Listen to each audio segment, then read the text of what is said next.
지난 3월 포항 우편 집중국이 울릉도로 가는 각종 소포를 가득 실은 배가 출항하지 않아서 뉴스가 된 적이 있었습니다.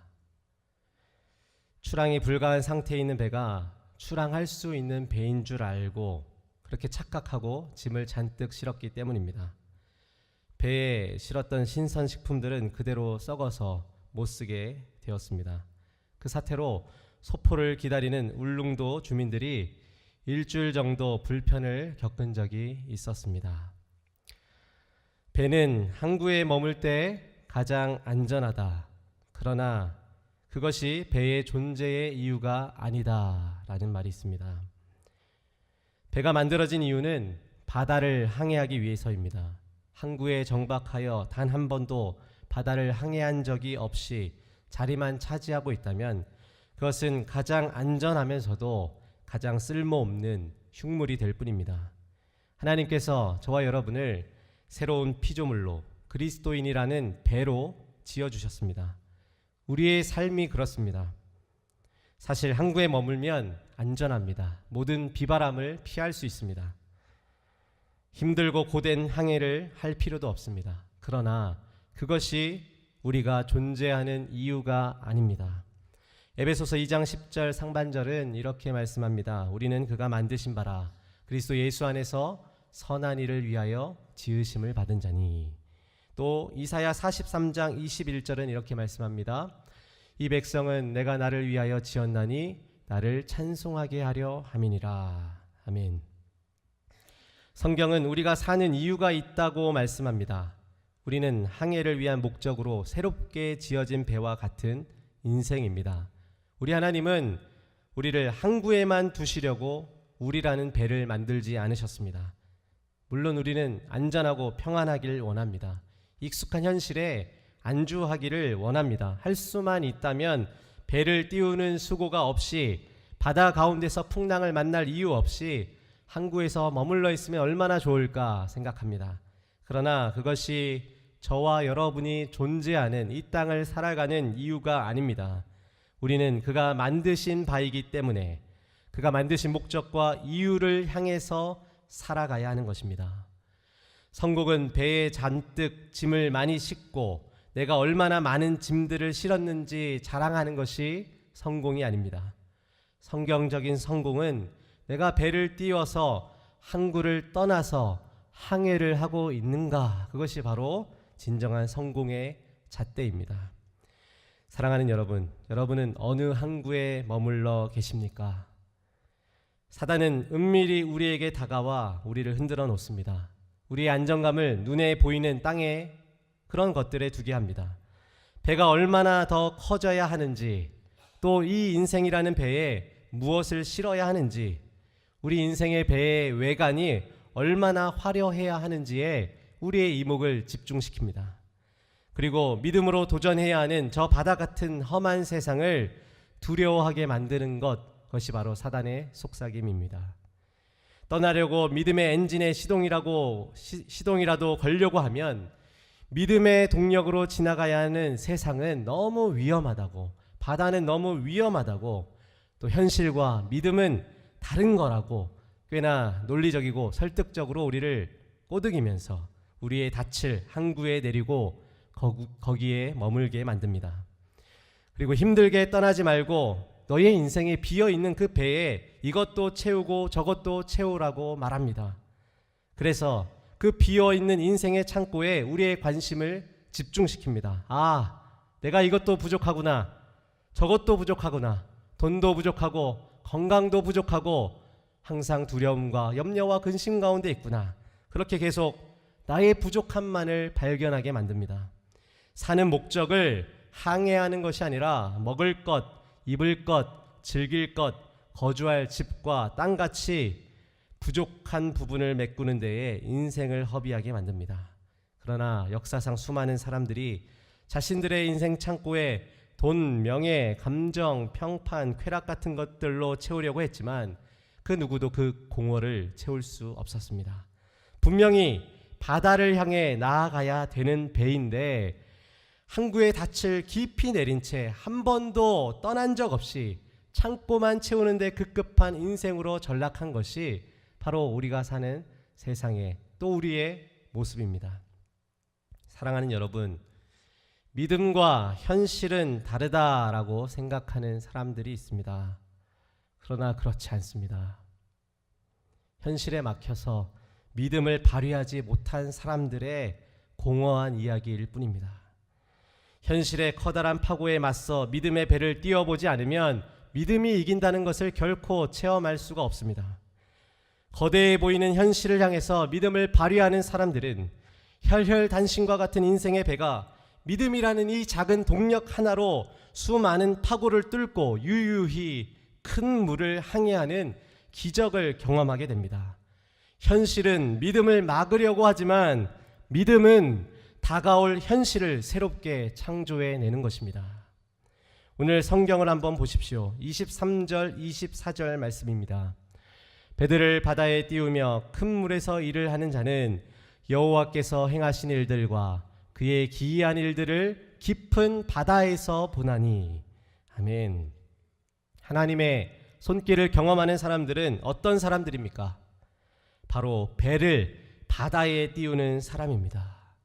안전한 항구 인근의 정박한 배가 아니라 하나님을 경험하는 사람은 큰 물가로 배를 띄워서 항해하는 사람입니다. 영국 출신 허드슨 테일러 선교사는 1854년 22세의 나이로 중국에서 선교사로 헌신했습니다. 당시 상해와 더불어서 동부 해안가 4개 항구 대도시 안에는 제법 외국인 선교사들이 들어와 있었습니다. 그래서 그쪽은 4개 도시는 법적으로도 환경적으로도 상대적으로 사역하기에 안전한 지역이었습니다. 그러나 허드슨은 보장받는 대도시에 머물기 원하지 않았습니다. 아직 복음이 들어가지 않은 내륙 지방 사람들을 선교하기로 작정하였습니다. 아무도 가보지 않은 길을 선택한 것입니다. 내륙 지방에 수많은 영혼들이 있었지만 그들에 대한 정보도 부족했고 선교 전략도 없었습니다. 그러나 테일러는 그 넓은 땅을 목숨을 걸고 10번이나 전도 여행을 했다고 합니다. 그의 생활, 그의 사역에 필요한 모든 것을 전적으로 하나님께 의지하는 믿음 선교를 했습니다. 이 믿음의 행위에 대해서 하나님은 수많은 기적과 응답으로 채워주셨습니다. 우리 허드슨 테일러를 통해서 중국 내지 선교회가 설립되었고 수많은 중국인들이 주님께 돌아오게 되었습니다. 그리고 지금도 우리는 허드슨 테일러를 중국 선교의 아버지다라고 기억하고 있습니다. 여호와께서 행하신 일들과 그의 기이한 일들을 어디에서 보게 됩니까? 안전하게 배를 묶어둔 땅이 아니라 깊고 넓은 바다 한복판에서 보게 됩니다. 많은 사람들이 현실이라는 항구에 머물며 현실이 주는 소소한 만족에 안정감에 닻을 내리고 현실이 주는 것들로 가득 채우기 위해서 혈안이 되어 있는 세상 속에 삽니다. 그러나 그곳에는 하나님이 없습니다. 하나님이 행하시는 기이한 일들을 볼 수가 없습니다. 우리는 대개 하나님으로부터 어떤 것들을 기대해야 합니까?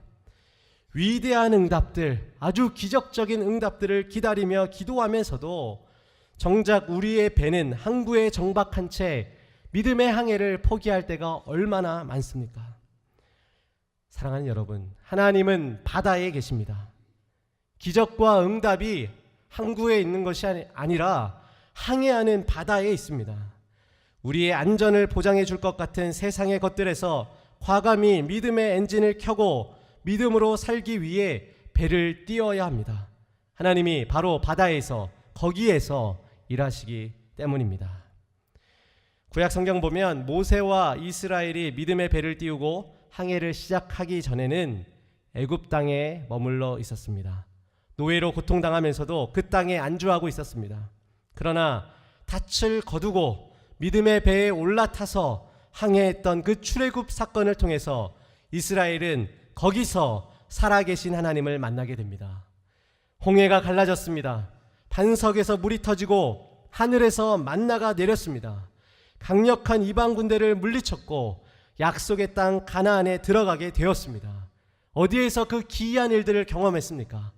애굽 땅이 아니라 출항하여 떠난 그 광야에서 그 깊은 바다에서 하나님의 위대한 손길을 만나게 되었던 것입니다. 세상이 제공하는 떡과 고기에 안주하며 믿음의 출애굽을 하지 못한다면 결코 하나님의 살아계심을 맛보지 못합니다. 사랑하는 여러분, 배를 띄우는 자만이 하나님을 경험하게 되는 줄 믿으시기 바랍니다. 그가 진짜 살아계신지, 우리가 믿고 기도하는 하나님이 정말로 응답하시는지, 그가 어떻게 나의 삶을 주관하시는지를 바다에서, 이 현실에서 믿음의 동력을 가지고 바다를 향해 출항할 때 거기에서 만나고 거기에서 하나님을 알게 됩니다. 믿음을 발휘하는 것, 이 작은 믿음을 이 세상 가운데 드러내는 것, 이것이 바로 배를 띄우고 시동을 거는 일입니다. 성경은 모두 배를 띄운 사람들의 이야기로 가득 차 있습니다. 아브라함을 한번 보십시오. 히브리서 11장 8절 말씀입니다. 믿음으로 아브라함은 부르심을 받았을 때에 순종하여 장래의 유업으로 받을 땅에 나아갈새 갈 바를 알지 못하고 나아갔으며.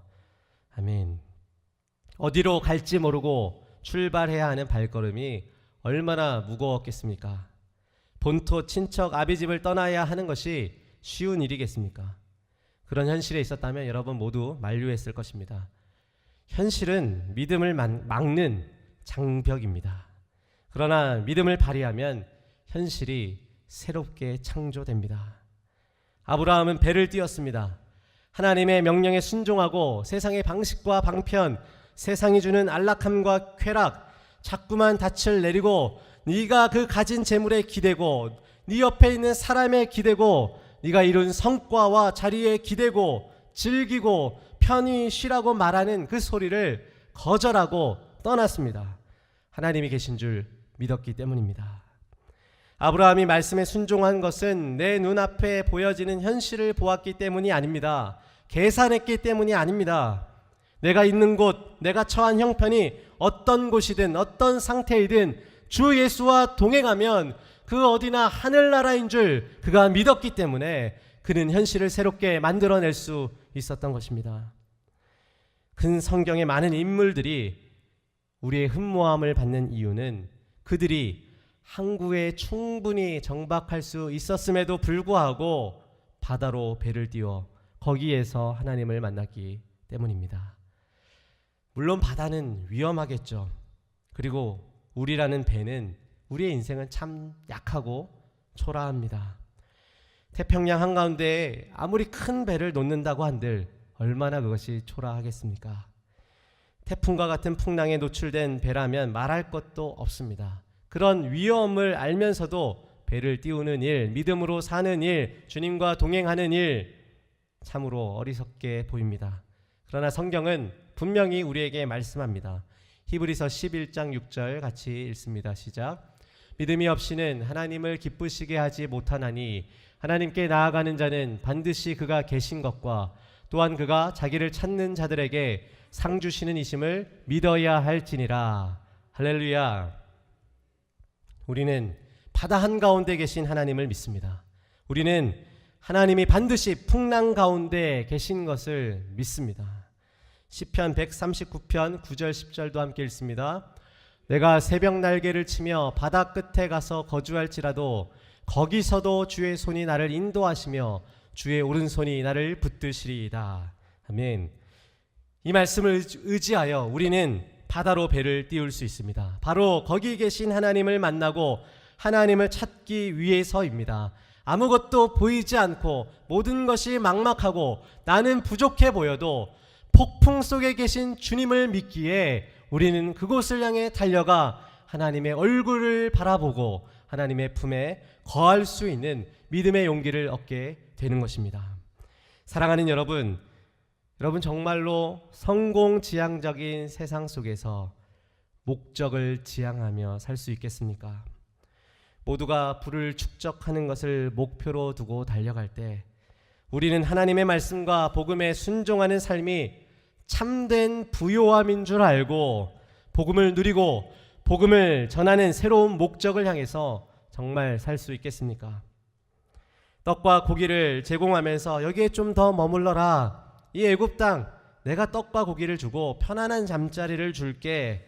그렇게 재촉하는 세상에서 내가 좀 없어도, 못 먹어도, 부족해도, 모자라도, 내가 원하는 바가 이루어지지 않아도 내가 진짜 바닥을 치고 있다라고 생각하는 그 순간에도 여러분, 믿음으로 시동을 걸고 그렇게 배를 향해 바다를 띄우며 살아가는 항해를 시작할 수 있습니까?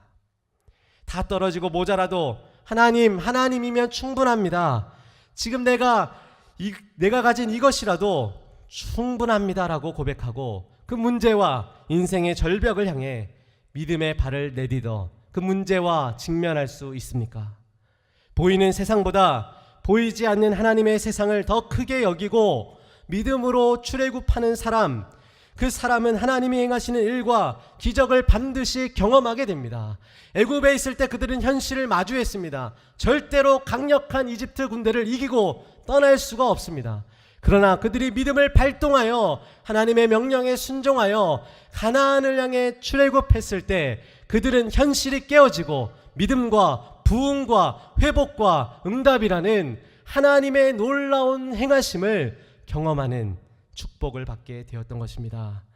떠나야 홍해가 갈라집니다. 요단강물에 발을 담가야 요단강이 멈추게 됩니다.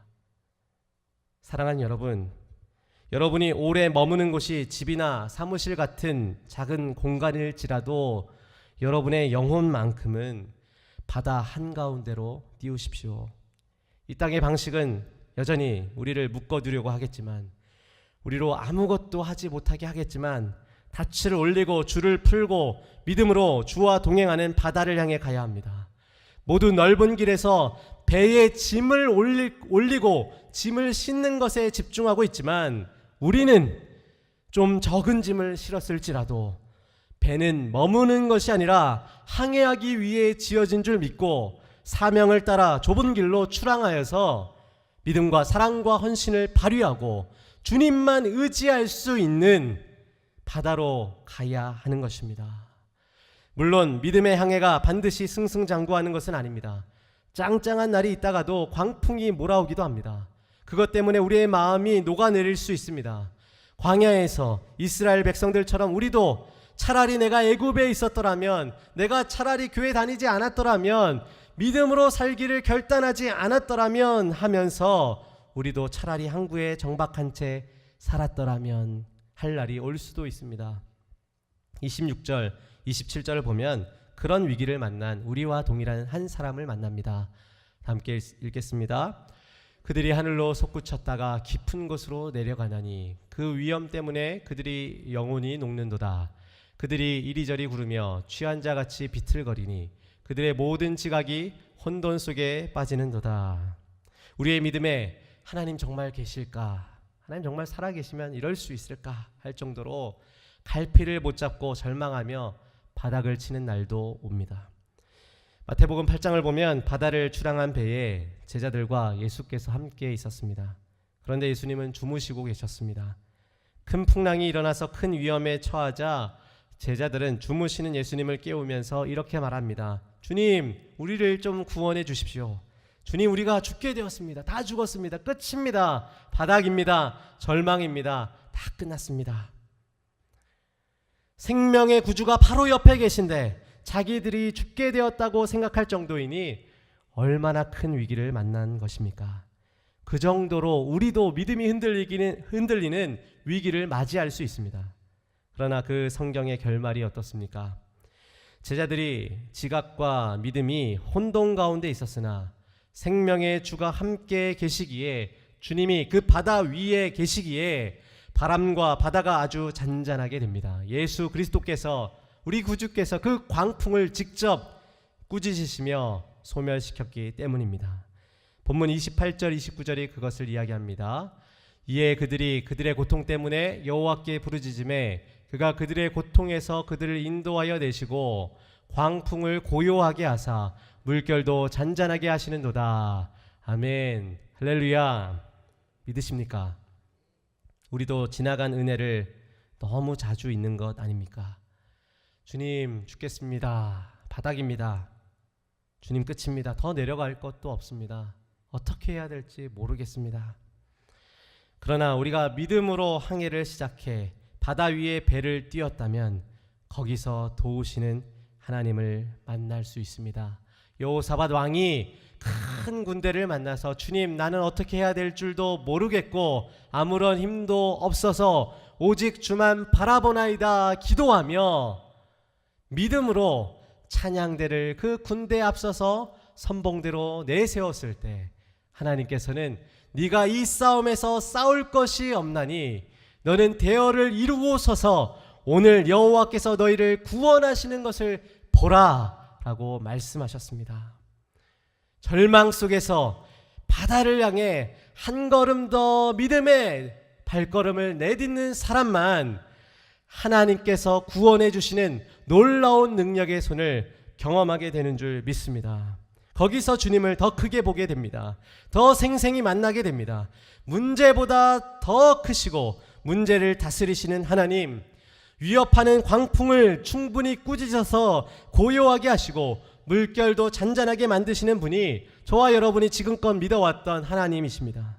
우리가 약한 그때가, 우리가 할 수 없는 그때가 주님이 강한 때이며 주님이 할 수 있는 때가 되는 것입니다.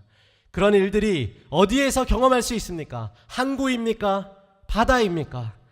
믿음의 항해에서는, 바다에서는 그런 일들을 비일비재하게 경험할 수 있습니다.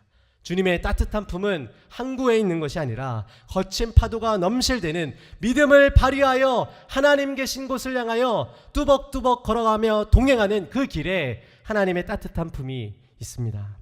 사랑하는 여러분, 살아계신 하나님을 깊이 만나고 싶으십니까? 바다로 여러분의 배를 띄우십시오. 거기에 하나님이 계십니다. 무엇을 더 얻고 더 이루어서 거기에 머물러 안전함을 얻고자 하십니까?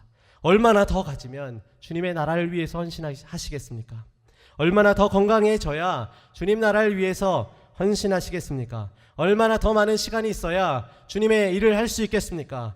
얼마나 많은 산을 다니고 얼마나 많은 나라를 다녀도 하나님 나라의 아름다움과 위대함을 직접 경험하지 못한다면, 수십 년 예수 믿어도 믿음으로 바다를 향해 출항하지 못한다면 우리는 우리의 존재의 목적을 완성하지 못하는 것이고 예수 그리스도께서 피로 값주고 사신 그 은혜를 기억하고 있지 못하는 것입니다.